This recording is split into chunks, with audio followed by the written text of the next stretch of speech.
হযরতে ফাতেমা কাঁদেন, আব্বাজান আপনি একই কথা বলেন, আপনি কেন বিদায় নেবেন, কেন আপনি চলে যাবেন? আপনার শরীরটা বড় জয়ীব, আপনার শরীরটা বড় কমজোর, আপনি কি বিদায় নেবেন? মা ফাতেমা, ও মা ফাতেমা, বিদায় নেব মা, থাকবো না বেশি দিন। আল্লাহ পাকের ডাকের সাড়া দিয়ে আল্লাহ পাক আমাকে চিরতরের মতো বিদায়ের ডাক দিয়ে দিয়েছে। চলে যাব মা, থাকবো না। আল্লাহ পাকের নবী সাড়া পেয়েছিলেন যে আমার শেষ সময় চলে যেতে হবে। হযরতে ফাতেমাকে বলছেন, ফাতেমা কেঁদো না, ও মা ফাতেমা কেঁদো না মা, কেঁদো না, আমি রাসূলুল্লাহ বিদায় নেব। আমাকে জানানো হয়েছে মা, 1 মাস নয়, 2 মাস নয়, মাত্র 6 মাস পরে আমি রাসূলুল্লাহ বিদায় নেওয়ার পরে তুমি ফাতেমা আমার পিছু পিছু তোমার ডাক। ফাতেমা কেঁদো না, আমি ইন্তেকাল করার 6 মাস পরেও তোমাকে যেতে হবে, কেঁদো না মা। হযরতে ফাতেমা ঝরঝর করে কাঁদছেন। ও আল্লাহ পাকের নবী, আপনার কলিজার টুকরা আমি ফাতেমা, আপনি কি কথা বললেন আব্বাজান, আপনি কি কথা বললেন? আপনি বিদায় নেবেন, আমার অন্তর ছিঁড়ে যাবে, আমার কলিজাটা থাকবে না আব্বাজান, চিরজন্মের মতো কি আপনি বিদায় নেবেন? এমন তো অবস্থায় আল্লাহ পাকের ফেরেশতা হযরতে আজরাইল আলাইহিস সালাম একটা আরবি মানুষের বেশ ধরে দরজার সামনে হাজির। ও নবীর ঘরের পরিবার, দরজাখানা খুলে দেন, দরজাটা খুলে দেন, আমি কি ভিতরে প্রবেশ করতে পারি? ও নবীর পরিবারের আহলিয়ারা, দরজাখানা খুলে দাও, দরজাখানা খুলে দাও, আমি কি ভিতরে প্রবেশ করতে পারি? আমি কি ভিতরে যেতে পারি? হযরতে ফাতেমা আব্বার মাথার কাছে বসে বসে কাঁদছেন আর জানিয়ে দিলেন, ও বাইরের মানুষ, ও পতিকে একটু দেরি করো, আমার আব্বা বড় সুস্থ, বড় কমজোর, একটু অপেক্ষা করো, এখন এসো না, এসো না। আল্লাহ নবীর কানে আওয়াজটা পৌঁছে গেল, আল্লাহ নবী আওয়াজটা শুনতে পেলেন, ফাতেমাকে ডেকে বললেন, ফাতেমা মানা করো না মা, ফাতেমা রে, অন্য কোনো মানুষ নয়, দরজাখানা খুলে দাও মা, দরজাখানা খুলে দাও। উনি অন্য কোনো মানুষ নয়, উনি হলেন আল্লাহ রহমতি ফেরেশতা, দরজাটা খুলে দাও। দরজাটা খুলে দিলে হযরতে ফাতেমা আরবি মানুষের বেশ ধরে হযরতে আজরাইল সাল্লাম নবীর কাছে বসলেন। আসসালামু আলাইকা ইয়া রাসূলুল্লাহ, ইয়া হাবিবাল্লাহ, হুজুর আমি আজরাইল হাজির, আপনার আজকের শেষ সময়, হুজুর আপনি আপনাকে বিদায় নিতে হবে।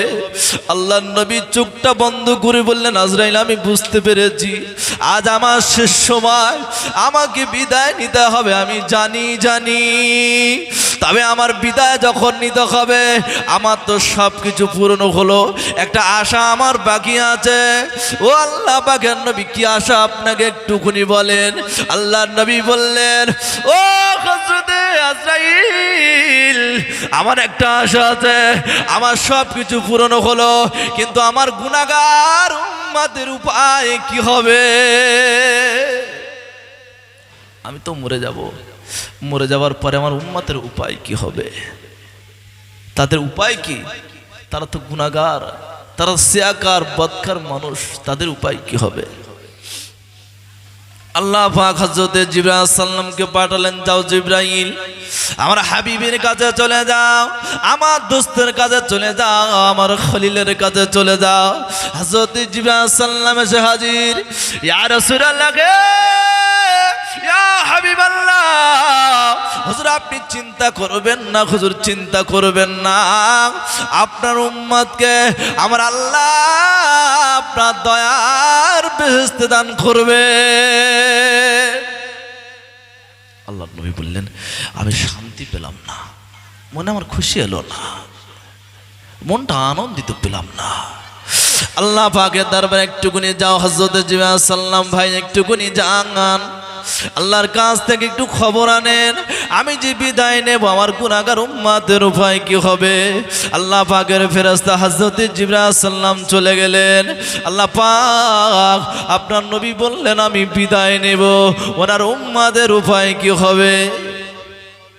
ও জিবরাইল সাল্লাম, আমার হাবিবকে জানিয়ে দাও, আমার দোস্তকে জানিয়ে দাও, কোন নবীর উম্মত জান্নাতে যাবে না, কোন নবীর উম্মত জান্নাতে যাবে না। আমার প্যারা হাবিবের উম্মত জান্নাতে না যাওয়ার আগে তামাম নবীদের উম্মতেরা দাঁড়িয়ে থাকবে, আমার হাবিবের উম্মত জান্নাতে যাবে, তারপরে অন্য অন্য নবীর উম্মতেরা আল্লাহর বেহেশতে যাবে। জোরে বলে সুবহানাল্লাহ। ও নবী পাক, আল্লাহ পাক জানিয়েছেন ইয়া রাসূলুল্লাহ হাবিবাল্লাহ, আল্লাহ পাক আমাকে জানালেন তামাম নবীর উম্মতেরা দাঁড়িয়ে থাকবে, আপনার উম্মত জান্নাতে যাবে, আপনার উম্মতে জান্নাতে যাওয়ার পরে অন্য অন্য নবীর উম্মতেরা জান্নাতে যাবে। আমার নবী বললেন ও ভাই জিবরাইল সাল্লাম, আমার মন শান্তি এলো না, আরেকবার যাও আমার আল্লাহর কাছে বলো আপনার হাবিব মনে শান্তি পেল না। হযরত জিবরাইল সাল্লাম আবার চললেন, আল্লাহ পাক আপনার হাবিব তো মনে খুশি পেল না, আনন্দ হলো না কথাটা শুনে। ও জিবরাইল সাল্লাম, যাও যাও যাও আমার হাবিবকে জানিয়ে দাও, আমার হাবিবের উম্মত যদি মরণের 1 বছর আগে তওবা করে মরে, আমি আল্লাহ জানিয়ে দিলাম ওদের জীবনের গুনাহ খাতা আমি আল্লাহ মাফ করে দেব। জোরে বলেন সুবহানাল্লাহ।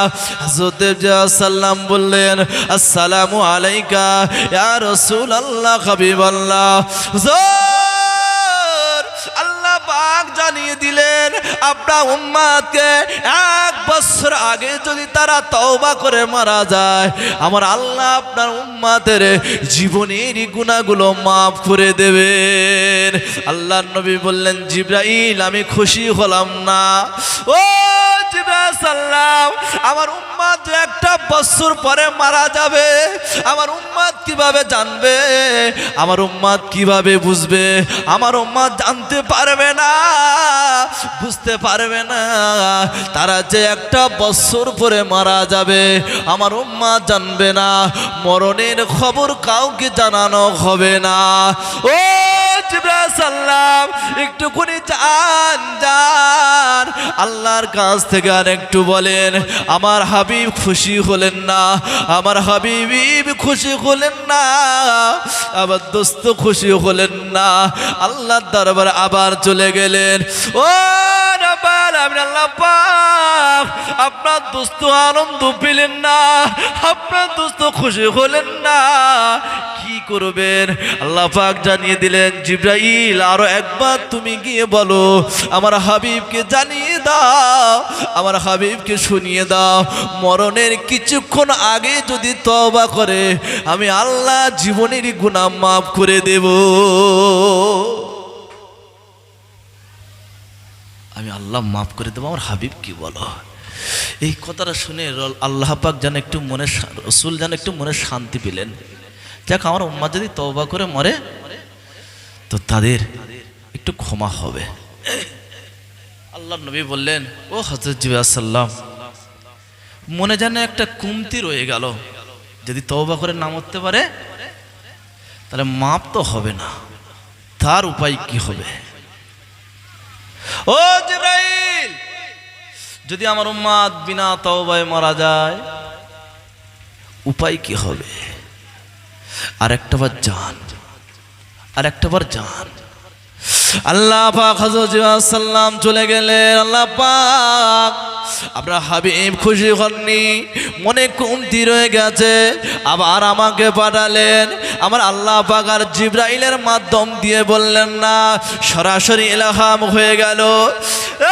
আমার দোস্ত তো প্যারা হাবিব, আমি রাসূলুল্লাহ জানি, আমি আল্লাহ পাক জানিয়ে দিলেন হাবিব তুমি চিন্তা করো না, তোমার উম্মতের প্রতি যেমন তোমার মায়া, আমি আল্লাহ তোমার উম্মত হিসাবে আমার ওরা বান্দা।